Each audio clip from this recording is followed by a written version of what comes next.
Bonjour à tous et bienvenue dans cette nouvelle édition du Grand JT des Territoires. Voici les titres de ce journal. Chaque année, plus de 6 millions de sapins sont vendus lors de la période des fêtes de Noël. Dans ce journal, nous irons dans les Vosges, au cœur d'une exploitation, au moment de la découpe annuelle. Et puis, ils sont partout dans cette édition. Vous verrez des images exceptionnelles de robots utilisés par les chirurgiens pour vous soigner. Nous vous présenterons le tout dernier engin utilisé. Et puis, les astronautes peuvent eux aussi faire des crises cardiaques dans l'espace. 2 médecins se sont lancés le défi fou de trouver de nouvelles techniques pour sauver des vies en apesanteur. Enfin, dans ce journal, nous découvrirons une vache exceptionnelle, celle de la race Brahman. C'est l'égérie du prochain salon de l'agriculture à Paris. Nous irons la découvrir en Martinique. Voilà, dans quelques jours, ce sont les fêtes de Noël pour beaucoup d'entre vous. Chaque année, plus de 6 millions de sapins sont vendus en France, dont la très grande majorité sont produits sur notre territoire. Je vous emmène tout de suite dans les Vosges à la rencontre de ces 2 exploitants agricoles qui ont préparé des milliers de sapins ces dernières semaines. Reportage de Vosges TV, Anne Colombel et Thomas Herman. Sur cette parcelle, située sur les hauteurs de Neuvillers-sur-Fave, près de Saint-Dié, les tronçonneuses sont en action. 4000 sapins de Noël devront être prêts pour rejoindre les différents points de vente de la région, jardineries, écoles et marchés de Noël. Pourtant, cette année de production était compromise.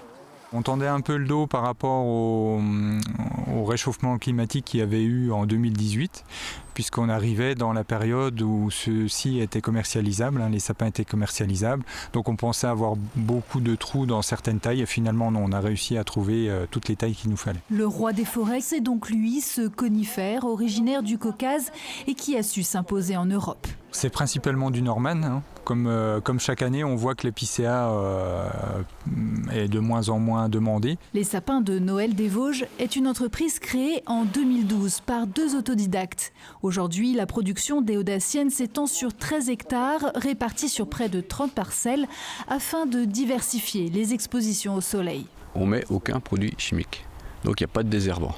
Il n'y a pas de réducteur de croissance, il n'y a pas d'insecticides, de pesticides, il n'y a rien du tout. Donc les arbres, je pense qu'ils résistent mieux, ils restent naturels. L'offre des sapinières locales est bien inférieure à la demande, même si globalement en France, la tendance est à la baisse. En 2008, 24% des foyers ont acheté un sapin et seulement 18,5% l'an dernier. Voilà, les fêtes de fin d'année rythment donc avec les sapins que nous adorons habiller, avec des boules, des guirlandes, des illuminations. Mais la magie de Noël s'opère également sur les devantures des commerces dans les centres-villes. Derrière ces tableaux féeriques se cache un travail de très longue haleine que des artisans préparent en atelier. Reportage à Saint-Étienne dans la Loire avec notre partenaire TL7 sur place. La magie des fêtes de fin d'année passe aussi par elles. Les fameuses décorations de Noël font leur apparition sur les devantures de ces commerces stéphanois. Mais derrière ce tableau féerique, un travail de longue haleine que les artisans de chez Loupio préparent en atelier. On peut voir des personnages qui sont créés et inventés de toutes pièces. En fonction des contraintes, on va réfléchir à faire des personnages en 2D ou en 3D parce qu'il y a de la prise au vent, parce qu'il y a de l'intempérie. On pré-produit au maximum les décors pour que quand on arrive, on n'ait plus qu'à les installer de façon à ce qu'on n'ait pas trop de retouches à faire ou qu'on n'ait pas de production à faire sur place. Un savoir-faire qui a plu à ce commerçant stéphanois. Son objectif est simple, amener la magie de Noël jusqu'à ses clients. Il y a déjà quelques commerçants qui jouent le jeu de faire des décorations en façade et en intérieur. Et on s'est dit qu'il était temps de prendre le train en route et de marquer les esprits. Du côté des artisans, après la création, place désormais à l'agencement. Un plan qui semble se dérouler à la perfection selon eux. Ça se passe bien, on est dans les temps pour le moment. On va essayer de créer une déco assez immersive à l'intérieur et dehors essayer de faire quelque chose un peu plus fantaisique et un peu plus construit et touffu quoi. Puis on a eu une grosse pluie hier et gros vent, donc ça a permis de tester un peu la technique, mettre un peu en condition. Si l'initiative est principalement propre aux fêtes de Noël, elle entend aussi dynamiser le centre-ville stéphanois. Vous avez vu, il y a toute une hype autour entre nous, entre commerçants, parce qu'on veut vraiment se fédérer et montrer que cette ville bouge. Donc je pense que là, on peut lancer un mouvement et je pense qu'on va avoir des façades et des intérieurs qui peuvent ressembler à ce que font bien les anglo-saxons. En France, près d'une personne sur 2 possède un animal de compagnie, mais il n'est pas toujours évident d'emmener cet animal avec soi en vacances. Notamment, le problème va se poser ces fêtes de fin d'année.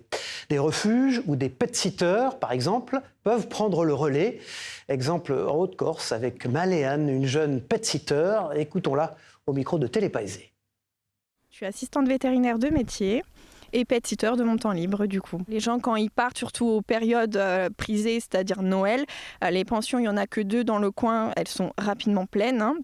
Donc c'est moi qu'on appelle en deuxième ligne du coup après les pensions. Moi je propose souvent et régulièrement, c'est ce que je fais vraiment de mon temps libre, c'est des promenades, garde à domicile du propriétaire et quand il y a de la demande à mon domicile pour les NAC, les nouveaux animaux de compagnie, tout ce qui est lapin, rat, hamster, voilà, ces petites choses-là. Sinon c'est que vraiment de la promenade ou de la garde ou des soins au domicile du propriétaire uniquement. Tout autre chose maintenant, la France est l'un des pays les plus équipés au monde dans le domaine de la chirurgie robotique. Cette technique opératoire permet d'être moins invasive pour le patient. La société Intuitive vient de sortir une toute nouvelle version de son robot Da Vinci. Et vous allez le voir avec des bénéfices pour les patients et pour les équipes médicales incroyables. Regardez ce reportage.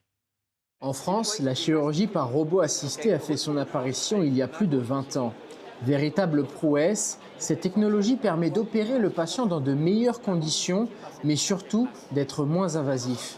En 2025, la société Intuitive est leader mondial dans le domaine et ils viennent tout juste de sortir une 5e version de leur robot Da Vinci. Notre mission, ça a resté, mais en fait, la technologie a évolué. C'est la 5e génération qui est basée sur 3 piliers. En fait, c'est amélioration des résultats patients encore, efficience. On a beaucoup travaillé sur l'efficience pour les soignants. Et après, 3e pilier, c'est la partie digitale, tout ce qui est intelligence artificielle, tout ce qui est machine learning. Donc en fait, on peut conclure que ce système, c'est le système le plus avancé et le plus intégré depuis qu'on a commencé avec le développement du système chirurgical Da Vinci. Les bénéfices pour chaque patient opéré par chirurgie robotique sont multiples. Le docteur Ploussard, chirurgien, urologue et cancérologue à Toulouse, constate un véritable changement dans l'expérience patient. La chirurgie robotique a permis vraiment d'améliorer ce qu'on appelle l'expérience patient. C'est-à-dire qu'on a possibilité maintenant d'avoir des patients qui ont moins de douleur, une récupération qui est accélérée après une chirurgie. Et on a pu basculer vraiment dans l'ère d'une chirurgie mini-invasive complète, avec des patients qui vont sortir très vite, une chirurgie ambulatoire, une récupération des fonctions habituelles qu'ils vont avoir après l'opération beaucoup plus rapide qu'avec une chirurgie classique. Les bénéfices de la chirurgie robotique profitent également à l'équipe médicale. On a une sécurité du geste opératoire, une reproductibilité du geste opératoire qui est vraiment meilleure. Et ça se traduit aussi par des bénéfices en termes de coûts, des patients qui vont être plus rapidement à la maison, qui vont moins revenir à l'hôpital pour des complications. Et donc on a un vrai bénéfice médico-économique de cette chirurgie robotique. Depuis 2020, ce sont près de 600 000 séjours de chirurgie qui n'ont pas été réalisés en France. La chirurgie par robot assisté, avec la 5e version du robot Da Vinci, devrait donc permettre d'augmenter les prises en charge de patients, car aujourd'hui, la chirurgie robotique est la technique opératoire la plus sûre. Je vous le disais dans les titres, 2 médecins mosellans se sont lancés un défi fou, celui d'améliorer la prise en charge d'astronautes touchés par un arrêt cardiaque. Leur objectif est de comprendre comment on peut réanimer un être humain dans un environnement sans gravité, car en apesanteur. Les procédures classiques ne fonctionnent pas. Regardez ce reportage de Moselle TV. C'est le respirateur à turbine qui l'emporte. Ils sont réanimateurs, l'un est pneumologue, l'autre cardiologue. Tous les deux cherchent à apporter une réponse à cette question. Comment traiter un arrêt cardiaque dans l'espace ? Les causes, elles sont multiples. Ça peut être par exemple des microparticules, des éléments infectieux qui sont dans ces habitats qui sont recyclés, ou alors par exemple la poussière de lune qui est extrêmement toxique pour le poumon. Notre second projet, après avoir validé le test technologique, c'est de savoir comment il se comporte sur les humains. Et pour ce faire, il faut expérimenter dans les conditions d'une navette spatiale. En apesanteur donc, l'avion simule l'absence de gravité pendant 22 secondes, le temps de tester différentes méthodes. Actuellement dans l'espace, la seule technologie possible, c'est qu'il faut endormir le patient et le faire respirer avec une prothèse endotrachéale, ce qui est extrêmement invasif et très risqué pour l'astronaute. Et donc dans ce contexte, sur Terre, on a depuis les années 80 un dispositif non invasif qui permet d'appliquer de la pression via un masque sans endormir le patient. Donc notre premier travail s'orientait vers la stratégie, comment ces machines en fait fonctionnent en apesanteur. Ces médecins passent entre 20 et 30% de leur temps à travailler sur la médecine spatiale, des recherches qui pourraient ensuite améliorer la prise en charge des patients sur Terre. Il y a des contraintes au spatial qui sont l'économie de poids et la simplicité d'utilisation. Donc c'est sûr que si on venait à qualifier le matériel et que les agences spatiales continuent à poursuivre le projet avec nous, ce qui a l'air d'être le cas, il va falloir réfléchir à alléger, à simplifier l'usage et tout ça, ça permettra de démocratiser des techniques. Le projet Vespa 1 terminé, les deux trentenaires devraient repartir dès mars pour le projet Vespa 2 qui vise cette fois-ci une expérimentation sur les hommes. Tout à fait autre chose, aller jeter ses poubelles, c'est une tâche que nous faisons tous au quotidien. Mais ces dernières années, plusieurs collectivités ont décidé de supprimer les poubelles individuelles au profit de conteneurs collectifs aériens et souterrains. Cela peut paraître anecdotique, mais ça perturbe beaucoup les habitudes des uns et des autres. Exemple en Ille-et-Vilaine, à Dol de Bretagne, avec ce reportage de TVR. Regardez. Alors, voilà, poubelle ménagère, poubelle à papier. C'est un geste du quotidien qui s'est transformé en véritable petite sortie pour Marie-Pierre Pellissier. Avant, on mettait juste notre poubelle en plastique, pour les papiers je parle, devant notre maison et tous les 15 jours on nous l'enlevait. Depuis le début de l'année, cette habitante du centre de Dol de Bretagne doit marcher quelques dizaines de mètres pour jeter ses poubelles. Franchement, les poubelles ménagères ne me gênent pas, mais ça c'est quand même embêtant. Article par article, c'est embêtant. Marie-Françoise, elle, habite juste en face de ces colonnes aériennes. Ça me fait du sport, hein. C'est pas désagréable. Je suis encore mobile, alors ça va. Ces poubelles communes permettent d'optimiser les déplacements des camions. Elles ont été déployées dans 7 zones de Dol de Bretagne, ce qui représente environ 560 foyers. Des habitants qui doivent désormais se déplacer eux-mêmes pour déposer leurs déchets. La personne qui a du mal à se déplacer, forcément, c'est pas la même chose de mettre ses poubelles devant sa porte et avoir à se déplacer. C'est là qu'on appelle aussi à la solidarité de voisinage, à la solidarité familiale, parce que tout ce qui a évacué, c'est des choses qui sont arrivées au domicile, qui ne sont pas arrivées toutes seules au domicile. Mais le coût de la redevance reste inchangé, 124 € minimum pour une seule personne. Le principe du déploiement des colonnes, c'est malheureusement pas de dire aux gens qu'ils vont payer moins cher, c'est de leur dire qu'ils vont moins rapidement payer plus cher. C'est-à-dire que ça va permettre d'atténuer les augmentations qui sont inéluctables. À terme, la communauté de communes prévoit l'installation de 150 colonnes sur l'ensemble du territoire, qui traitent chaque année près de 6000 tonnes de déchets ménagers, dont 1500 recyclables. Tout autre chose maintenant, selon un dernier rapport de l'assurance maladie, les accidents de travail ont diminué en 2024, mais sont malheureusement plus mortels qu'auparavant. L'an dernier, 764 personnes ont perdu la vie sur leur lieu de travail, dont 146 dans le domaine du BTP. Ce secteur essaie donc de lutter contre ce fléau et les chefs d'entreprise prennent toutes les précautions possibles. Reportage en Gironde de TV7, la chaîne du groupe Sud-Ouest. Océane Archambault. Perché sur cet échafaudage de 5 mètres de hauteur, Anthony et son collègue s'attellent à la rénovation d'une toiture. Un acte anodin mais pas sans danger. Ce salarié se souvient d'ailleurs du jour où l'un de ses anciens collègues a failli perdre la vie sur un chantier. On rénovait le chéneau depuis une nacelle et il y a juste un collègue qui est descendu pour attraper un outil qui était un peu loin et qui est passé à travers une plaque ébrite. Donc il a fait une chute de 8 ou 9 mètres et voilà, on a dû appeler les secours et il a dû arrêter de travailler après ça. Ouais. Dans le dernier rapport annuel de l'assurance maladie, les chutes de hauteur sont parmi les premières causes de décès au travail, notamment dans le secteur du BTP. Pour ne pas en arriver là, ce chef d'entreprise prend toutes les précautions pour ses salariés, mais pas seulement. Dans ce chantier, le point qui est vraiment la partie compliquée, c'est que nous sommes à proximité d'une école. Donc il faut absolument que notre échafaudage soit à la fois en sécurité pour les couvreurs qui travaillent dessus, mais aussi pour la coactivité qu'il peut y avoir, surtout avec des enfants qui pour la plupart ont moins de 6 ans et donc avec une non-appréhension du risque. L'année dernière, 146 ouvriers du secteur du BTP ont trouvé la mort sur leur lieu de travail. Ce gérant en appelle à la responsabilité de tous. Quand on voit un certain nombre d'artisans qui interviennent uniquement avec une échelle dans la rue, sur un trottoir, sans demande de voirie sur le domaine public, le risque est important. Si les décès liés au travail sont en hausse, les accidents de travail, eux, ont diminué. En 2024, l'assurance maladie en dénombrait tout de même près de 550 000. Tout autre chose dans ce journal. Depuis quelques années, les apiculteurs font face à un problème majeur, celui des frelons asiatiques. Cette espèce sans réel prédateur se reproduit en très grand nombre et attaque régulièrement les ruchers. Certains apiculteurs, malgré l'installation de pièges, ont perdu des centaines d'abeilles. Reportage dans la Marne de Léo Martin pour Puissance Télévisions. Autour de ces ruches, des dizaines de pièges remplis d'insectes agacent les apiculteurs. Les frelons asiatiques, ils attaquent les ruches et tuent les abeilles. Cette partie-là, on met un appât sucré et le frelon rentre par le haut, il est attiré par l'odeur. Chaque jour, Frédéric défend ses ruches comme il le peut. Voilà. Malgré des centaines de frelons dans ses pièges, rien ne les arrête. 80% de son garde-manger, c'est l'abeille. Donc il va aller très près des ruches, carrément se mettre devant. Ça va vraiment créer un stress dans la colonie.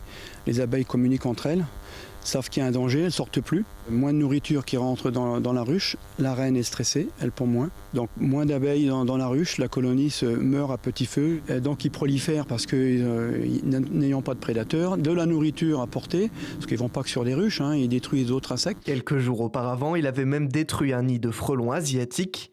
Chaque nid peut comprendre entre 15 et 20 000 individus. Un phénomène qui grandit depuis quelques années en Marne. Donc ça, c'est un nid de frelons asiatiques, ça? Exactement. Et il y a plus gros, Il y a plus gros, celui-ci, il est moyen en taille. Il y a entre 10 et 15 000 frelons asiatiques. Il était à 500 mètres de chez moi. Chez d'autres éleveurs marnais, ces frelons peuvent même détruire des ruches. Ici, Olivier en a perdu 2. Malgré les pièges et les protections, rien n'a empêché les frelons de s'attaquer à ces abeilles. C'était des ruches plutôt faibles, donc là les abeilles elles n'ont pas pu se défendre. Mais ce que j'ai constaté aussi par rapport aux frelons, c'est que cette année, contrairement aux autres années, j'avais beaucoup d'abeilles qui étaient devant les planches d'envol et pour protéger la ruche du frelon asiatique. Il y a quelques mois, à Fismes, dans la Marne, une personne s'est fait attaquer par un nid et en est décédée. À l'avenir, le syndicat Vitria des apiculteurs va mettre en place des formations pour que quelques apiculteurs soient habilités à détruire les nids de frelons. Je vous le disais dans les titres, le Salon international de l'agriculture se tiendra en février prochain, porte de Versailles à Paris. Et cette année, les organisateurs ont décidé de choisir comme égérie la race Brahman. C'est la première fois que ce salon met à l'honneur une race ultramarine qui fait la fierté des agriculteurs martiniquais et guyanais. Présentation de cette belle vache avec ATV, regardez. Plus qu'un emblème, un patrimoine. La vache Brahman représentera les couleurs de la Martinique et de la Guyane au Salon international de l'agriculture. Une fierté pour notre territoire, mais aussi pour tous ceux qui travaillent à leur côté. Dans mon travail, j'aime tout. C'est un métier qui me plaît énormément. Tout ce que je fais, tout ce qu'il y a à faire dans l'élevage, ça ne me dérange pas. Pour moi, c'est une chance de travailler avec le bovin Brahman. C'est la meilleure race qui s'adapte. Arrivée en Martinique dans les années 1950, la race Brahman, reconnaissable à sa bosse, son fanon lâche et ses grandes oreilles, est appréciée pour sa viande maigre et savoureuse. C'est une grande fierté, autant pour l'ensemble de la production agricole que pour l'ensemble des Martiniquais et même plus largement des Guyanais qui œuvrent à développer cette race depuis plusieurs dizaines d'années sur les deux territoires. C'est la première fois qu'une région ultramarine exporte en fait sa génétique bovine à direction de la France hexagonale. Et donc nos animaux ont fait l'objet d'une préparation sanitaire et technique assez poussée. Un éleveur égérie qui a été sélectionné pour représenter fièrement les couleurs de la Martinique et de la race Brahman. L'éleveur derrière la future égérie s'appelle André Prosper. Installé à Trinité sur les terres du Galion, il gère un cheptel de 300 brahmanes. Héritier d'une lignée d'éleveurs, il poursuit le travail lancé en 1975 par son père Roger, pionnier du développement de la race sur l'île après l'abandon progressif de la canne. Depuis 40 ans, l'éleveur sélectionne, améliore et valorise la brahmane tout en jouant un rôle actif au sein de l'UEBB. C'est l'UEBB qui gère le projet et qui a déposé la candidature de la race brahmane au Salon de l'agriculture au mois de février. Nous avions l'ambition de porter haut les couleurs de notre race, de porter haut les couleurs de notre territoire et de notre production agricole. Une vitrine incontournable pour nos territoires ultramarins qui mettra en lumière l'excellence et le savoir-faire de notre agriculture. Toujours dans le domaine de l'agriculture, il est souvent difficile pour les professionnels du secteur de se débarrasser de leurs déchets végétaux. Alors un agriculteur de la Sarthe a décidé de créer sa propre décharge sur son terrain. Les exploitants agricoles des communes voisines peuvent ainsi passer quand ils veulent pour déverser leurs végétaux. Une idée qui plaît beaucoup et bien au-delà du département. Reportage de LMTV Sarthe, Colin Ancel. Ici au milieu des champs, une zone un peu particulière. Il s'agit en fait d'un dépôt réservé aux déchets verts que contemple Éric Flo, le propriétaire. Tout ça, c'est depuis le début de la semaine, lundi matin, fin de matinée. Branches, feuilles ou encore herbes de tonte. Depuis 18 ans, l'agriculteur accueille les résidus organiques des particuliers et des professionnels du secteur. Nous avons eu l'idée, car ma femme s'est installée en agriculture biologique, sans matière organique. Donc nous fallait de la matière organique. Et après, on a eu quelques micro-entreprises qu'on a contactées qui nous amenaient leurs déchets. Mais le volume s'est fait qu'à un moment donné, tout a grossi par le biais du bouche à oreille. Des quantités telles que les coûts pour le broyage ont explosé. Alors l'agriculteur a décidé de structurer son activité. Depuis novembre, il propose un abonnement, 120 € par an, pour venir déposer librement ses déchets verts. De toute façon, il n'y a qu'ici que je peux venir, parce que maintenant, il n'y a plus le droit de brûler ou... Puis j'ai rien pour broyer, en fin de compte, donc je viens qu'ici. C'est beaucoup plus pratique que pour moi, je peux venir quand on veut, en fin de compte. 24 heures sur 24, voilà. Mais ne vous y méprenez pas, derrière tout ce tas de déchets verts, un vrai travail de valorisation qui permet de produire du compost ou du terreau pour les particuliers. Nous, on le remue à peu près tous les mois. Et au printemps, je vais le faire cribler pour avoir du terreau. Un modèle circulaire qui pourrait bien inspirer au-delà des frontières de la Sarthe. Depuis qu'il communique sur son activité, Éric Flo reçoit des appels venus de toute la France. Chaque année, des milliers de tonnes de déchets sont retrouvés dans nos océans, dans nos mers, dans nos fleuves. Et des campagnes de sensibilisation, bien sûr, sont organisées, comme les Green Days, pour ramasser ces détritus. Mais c'est surtout l'occasion de former la population sur les gestes à adopter. Et vous allez le voir, c'est le cas en Guyane, à Balaté, le long du fleuve Maroni. Ce reportage de Franck Chassagnon sur place. On est sur des événements qui arrivent à des moments donnés, mais on a besoin de travailler beaucoup plus longtemps, de manière beaucoup plus récurrente. Mais l'idée, c'est de travailler avec des acteurs locaux. À chaque fois, on le fait, des associations ou des organismes qui, eux, sont là sur place tout le temps et qui continuent derrière à maintenir ce mouvement de nettoyage, de sensibilisation. On vient de trouver une sorte de tuyau au niveau de l'entrée du fleuve qui pèse vraiment lourd. Je trouve ça dommage de trouver un déchet aussi grand de taille au niveau du fleuve. Dans ce journal, la semaine dernière, je vous ai parlé de course à pied. Chaque semaine, près de 8 millions de Français pratiquent cette discipline. Des courses qui sont d'ailleurs organisées très régulièrement partout en France, rassemblant plusieurs centaines de joggeurs chaque fois. Mais figurez-vous que les épreuves de nuit rencontrent aussi un véritable succès avec des participants toujours plus nombreux. Exemple en Loire-Atlantique avec ce reportage de Télé-Nantes. Ils étaient près de 450 au départ de la course nocturne. À la lumière de leurs lampes frontales, les runners ont suivi un parcours alternant forêt, bord de Loire et bourg sur 12 ou 18 km. Une ambiance unique et un challenge apprécié des plus expérimentés. C'est complètement différent de courir de nuit, c'est une ambiance particulière où il faut avoir une bonne frontale, bien se repérer, bien regarder devant soi, bien regarder où on met ses pieds. Pour les nouveaux et nouvelles qui tentaient leur première nocturne, l'expérience fut plus que gratifiante, malgré les difficultés liées à la boue et l'obscurité. C'est un peu compliqué, surtout qu'il y avait de la gadoue, donc il fallait esquiver les petites racines, les branches, tout ça. Mais c'est ce qui rajoute un petit côté fun à la course, donc c'est vraiment sympa. C'est pas de la ville, c'est de la nature, donc on a vu croiser des vaches, on a croisé des animaux sur la route. C'est plus sympa de voir où sont ceux qui sont devant et essayer de les rattraper dans le noir, c'est plutôt sympa, c'est cool. Un succès qui récompense le travail de l'Amicale laïque de Bouguenais. L'association qui organisait pour la 3e fois ce run nocturne a pu compter sur ses bénévoles pour baliser et assurer la sécurité des coureurs sur le circuit. La nature n'est pas forcément toujours bienveillante vis-à-vis des gens qui la traversent, donc il faut faire attention. On a beaucoup de balises, de gens, on est 52 je crois sur le parcours. L'engouement pour ce type d'épreuve est loin de se limiter à la métropole nantaise. Aux Touches, près de Nort-sur-Erdre, un trail nocturne était également organisé ce week-end. Les dossards étaient déjà tous réservés depuis septembre dernier. Laissez-moi maintenant vous présenter la plus grande chapellerie de France, située en Ariège, à Pamiers. L'établissement propose une multitude de bérets et de couvre-chefs à ses clients. Et figurez-vous que les bérets reviennent à la mode chez les jeunes ces derniers temps. C'est ce que nous explique d'ailleurs Jacqueline, la propriétaire de cette boutique, au micro de la Dépêche du Midi. Je suis en train de nettoyer le béret à la vapeur. On l'humidifie avec beaucoup de vapeur et tant qu'il est très humide, nous allons le brosser. Un béret, ça ne se lave surtout pas. Non, ou alors vous venez le changer très vite parce qu'il va trop se resserrer. Le béret basque, on dit qu'il est basque, mais en fait il est béarnais. Voilà, mes deux bérets se portaient toujours sur toute la chaîne des Pyrénées. Voilà, tout le long des Pyrénées, on portait le béret. Avant, on le portait brun. Pour travailler, il était brun, il n'était pas noir. Et comme les personnes qui travaillaient touchaient beaucoup le béret avec les mains sales, donc on salissait le béret, c'est pour ça qu'on l'a fait ensuite noir.